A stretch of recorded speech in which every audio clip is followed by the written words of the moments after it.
So in the next couple of videos, I'll be looking at how to perform standard regression analysis in Python.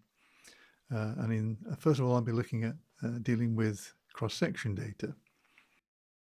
Now, the example I'm going to use here is the same one I used in my R videos on this, which you can find here on my website in the R Tutorials Advanced playlist. So these first two here, Part 1 and Part 2, I go through the same data analysis as I'm going to do here. So in fact, if you were wondering whether to use R or Python for this kind of analysis, you could compare the two approaches by looking at these videos and then the ones I'm going to do here to see which method you prefer.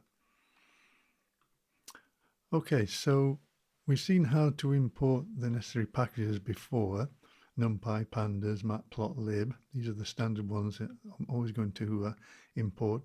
For this analysis here, this regression analysis, I'm going to use a package called statsmodels. You can find out more about this package here on the web page here. It's at statsmodels.org. It's a really good package. It carries out a whole range of statistical procedures, regression, time series analysis, quite sophisticated ones too. So it's a really good package. So if you want more information about what it contains, what it can do, you'll find everything here. So what I've got here is my standard import functions. I'm importing NumPy and Pandas and Matplotlib and so on, just as before. The three new lines here are this one here, import statsmodels.api as SM. This one, import statsmodels.formula.api as SMF. And also this one here from Patsy, import D matrices. So you do also need this package Patsy. So obviously you need to make sure you've installed these two packages, statsmodels and Patsy, via PyCharm before attempting to import them, of course. So running all these statements, that imports all the necessary packages. And the next step, of course, is to read in a data set. So here I'm using this data set here. Again, it's the one I used in the R tutorials. It's a data set of cross-section data. The data is actually taken, and the example I'm using is taken from the econometrics textbook by Green, a very standard textbook in the field here. And I'm looking at the example that he goes through in the chapter, I think it's chapter 6, although it may have changed now in the new edition, latest edition, on heteroscedasticity, because this data, as we'll see, displays the problem of heteroscedasticity, and so I'll be looking at, which of course is often typical with cross-section data, and I'll be looking at the two standard ways of dealing with that. Now notice here I'm using the PyRO package here with these two options. I've looked at this before. This is the reason for this is it economizes on memory use. So importing the data, we can then have a look at it, look at the beginning few rows here with the head function. So as you can see, it's a set of cross-section data rather, looking at how average expenditure is influenced by a number of variables. I won't go into the actual economics or the actual model here. You can find that in Green. I'm just going to concentrate here on the actual way to do this in Python and Jupyter notebooks. So I'm assuming that if you're looking at this video, you know what regression analysis is, you know about diagnostic tests and so on, and dummy variables. Notice you've got some dummy variables here, as well as some numeric ones. So if you want details, have a look in Green.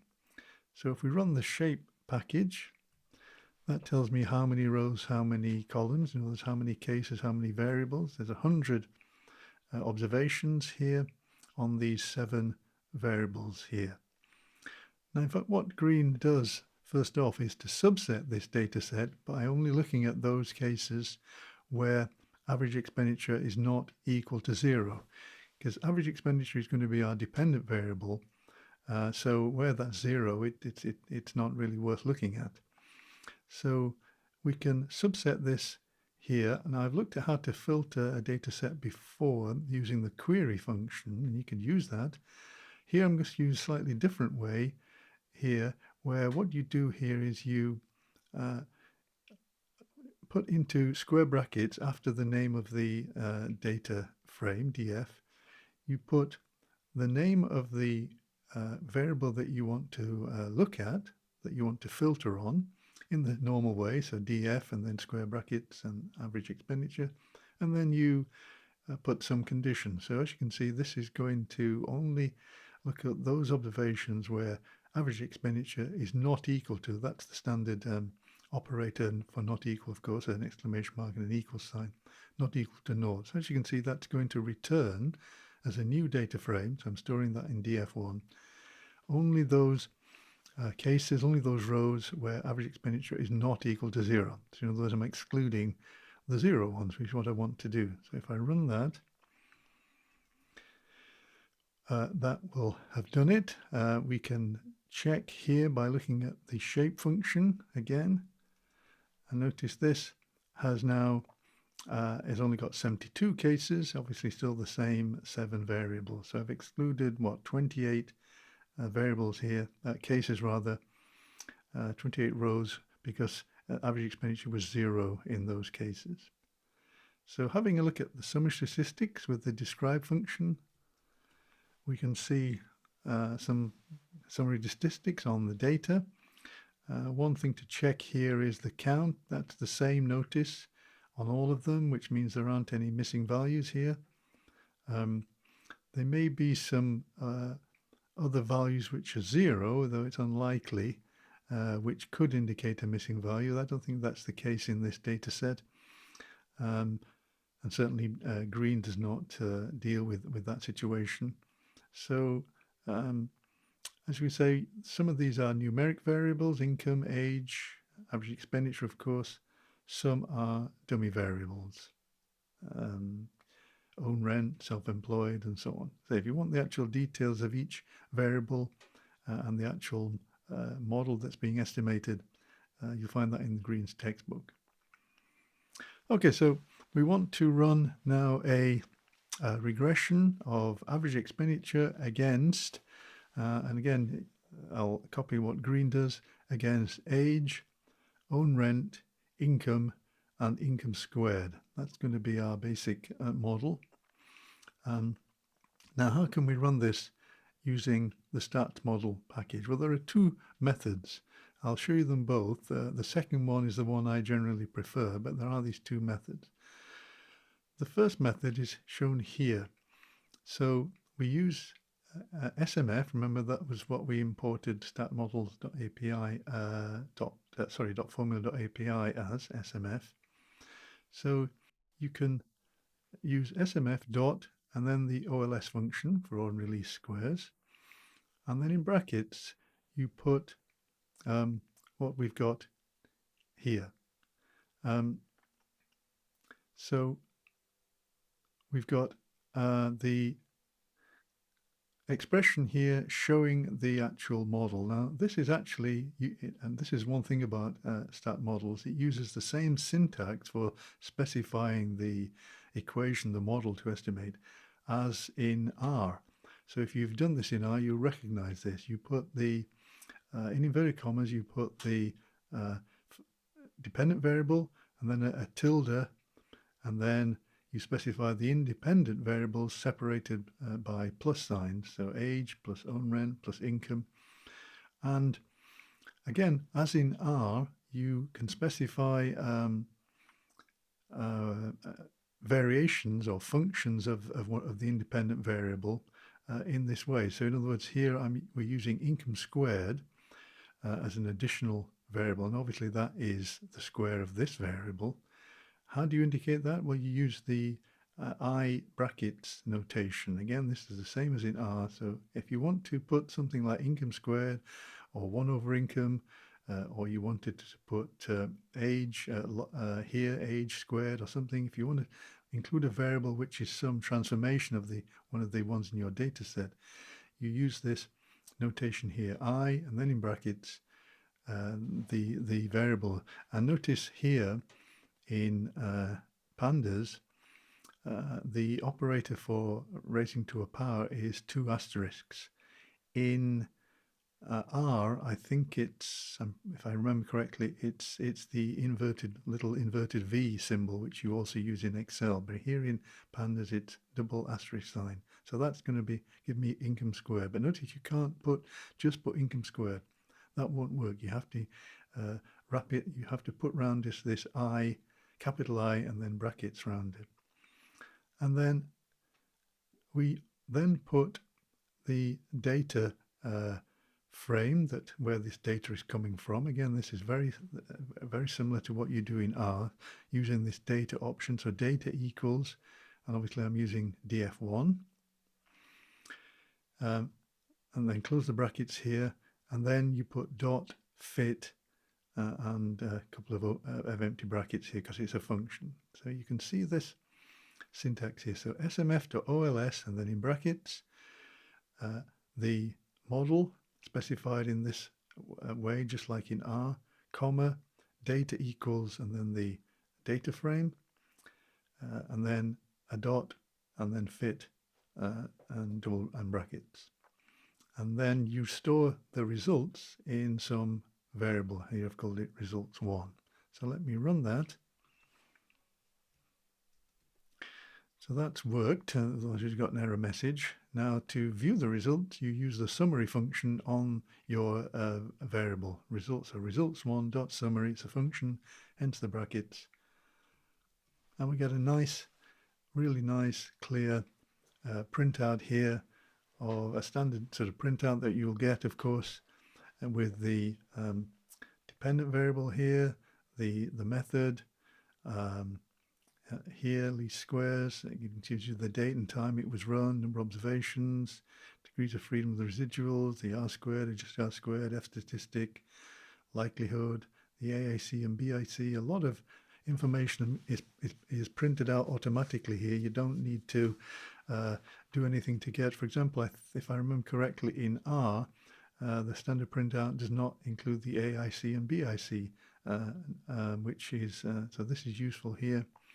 Then you have your, notice it also tells you here that you're using non-robust covariance matrix. Of course, if you've got heteroscedasticity, you'd want to use a robust one. I'll come on to that later. Here's the independent variables with, again, the standard printout, the coefficient, standard error, the t-stat, probability value, and then your confidence intervals here.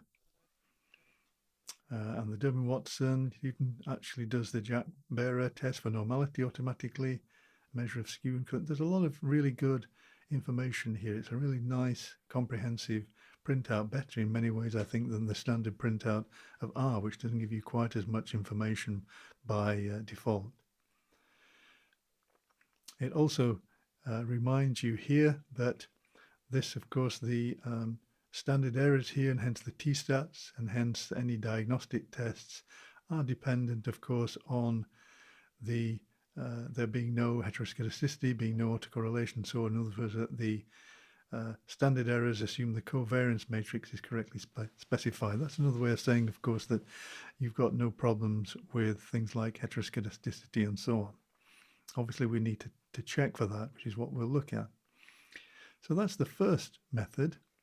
The other way of doing it, which I actually prefer for reasons will become clear later, is this method here. So what you do is, and this is where the d-matrices function from the Patsy package comes in, which is why we needed to import that.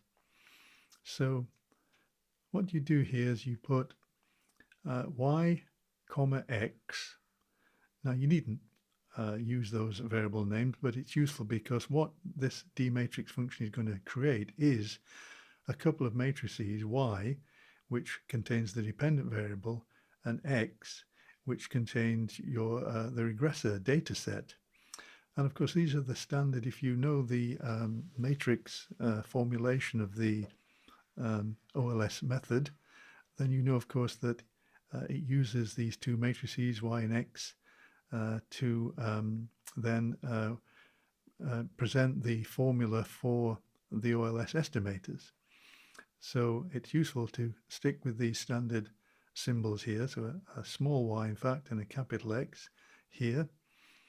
So y comma x equals d matrices, and then in brackets, well, again, you put the model expressed in this standard way, say the same way as in R. So we've already looked at that. Then the data option again with df1, again, exactly the same as we did here. So that bit there is just the same. But then, in fact, you also put another option here, return underscore type equals, and then you tell it it's in inverted commas, it's a data frame. And then, and all that goes in brackets.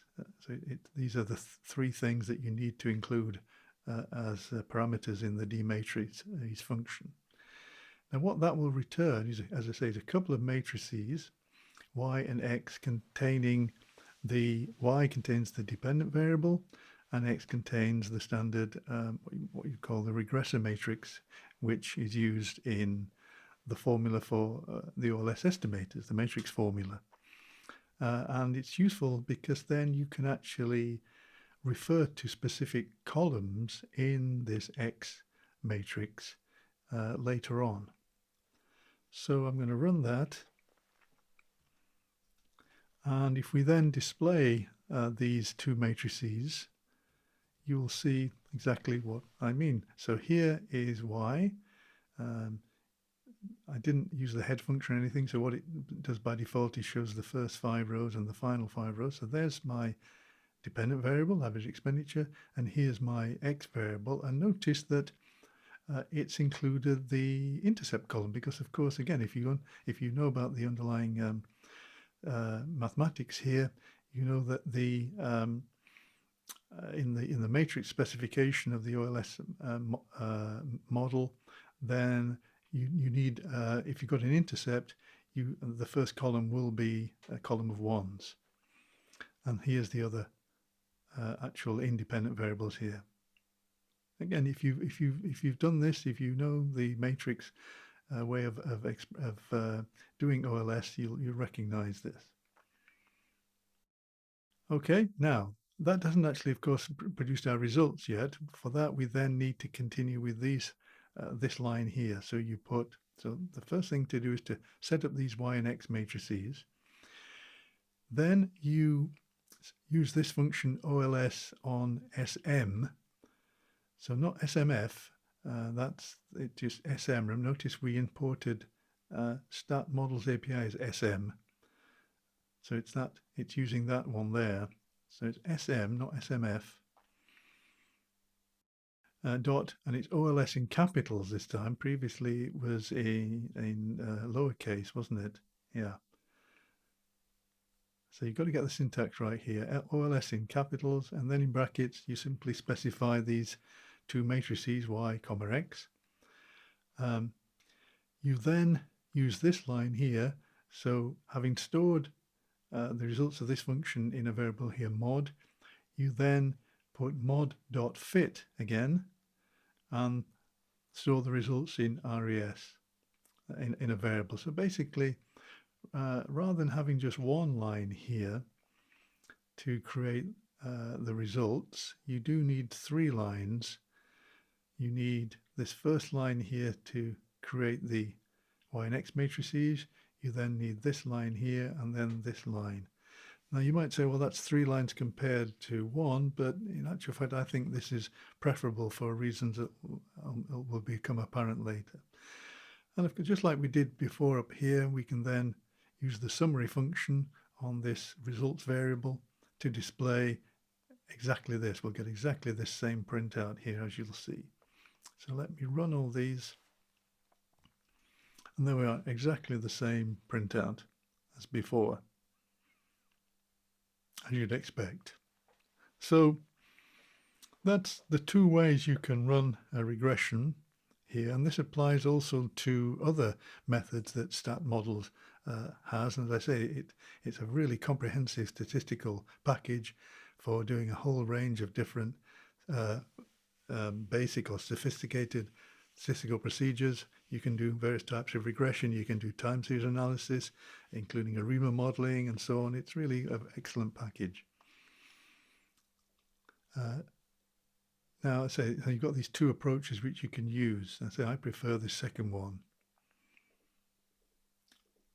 Now, what you might want to do, of course, having run the regression, the first sort of thing you might want to do after that is have a look at the plot of the residuals to see if there's any, if they appear to be random.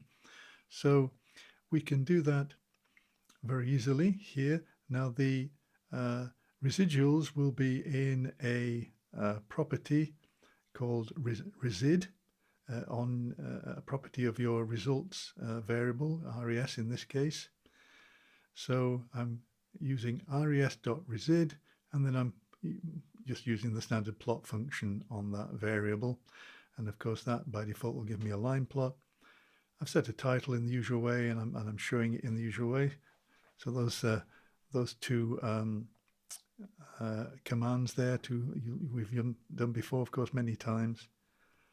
So that gives me a nice residual plot of this first model. Again, it's in the ggplot style, of course, because I set that option previously.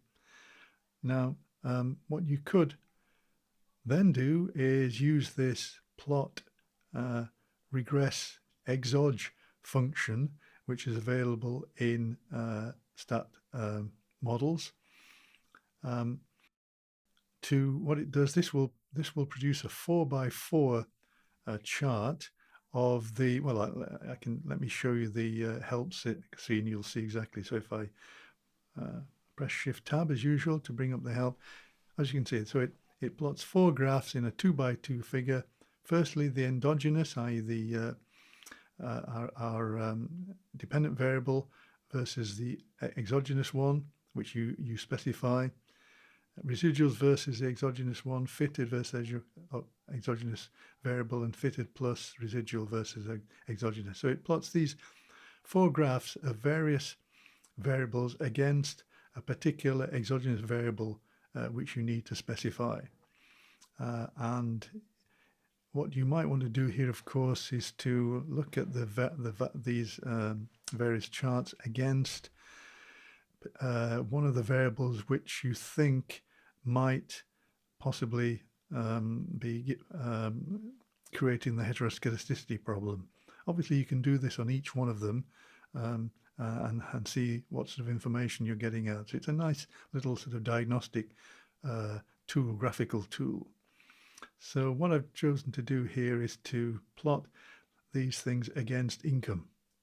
The reason I've done that is because in this model, in this data set, there is heteroscedasticity, as I mentioned, and it's more than likely related to income, to the income variable.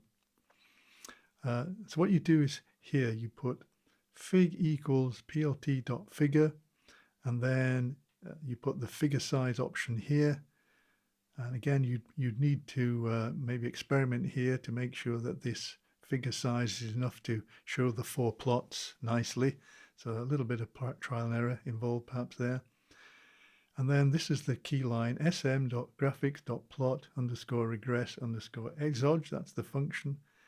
In brackets, you put the variable containing your results, a comma, then the variable you want to plot against, the exogenous variable you've chosen, in this case income. Of course, it can be any of the exogenous variables. And then you have to put fig equals fig.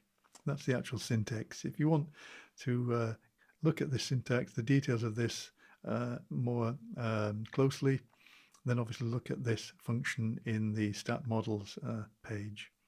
And then I'm going to show the figure as always.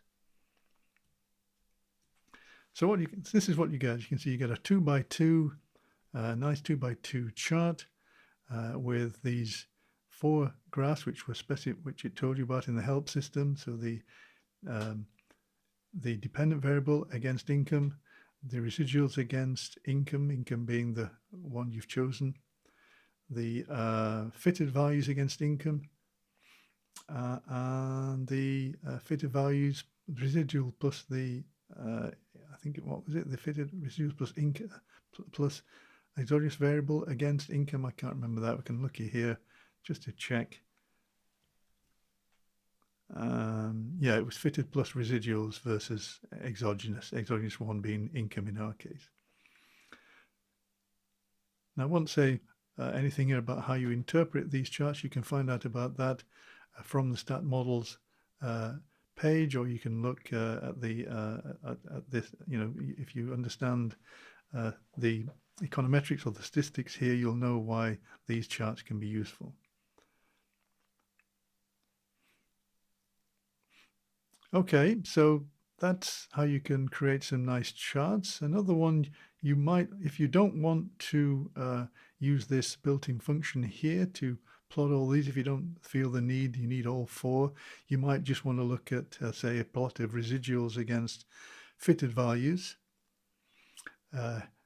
which can be useful for detecting heteroscedasticity. Then all you need to do, of course, is to plot a scatter graph. So here I've put the residuals. Remember, those are returned by this resid property in variable yvar. I've put the fitted values, those are returned by this property, fitted values, xvar, and then I've plotted those as a scatter graph, and we've seen how to plot a scatter graph before.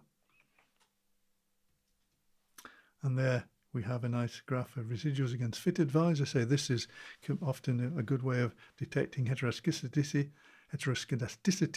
and as you can see, there is some evidence of that here because the residuals are not sort of randomly scattered here. There's a tendency for them to get, the variance of them to get wider here. So there is some indication here.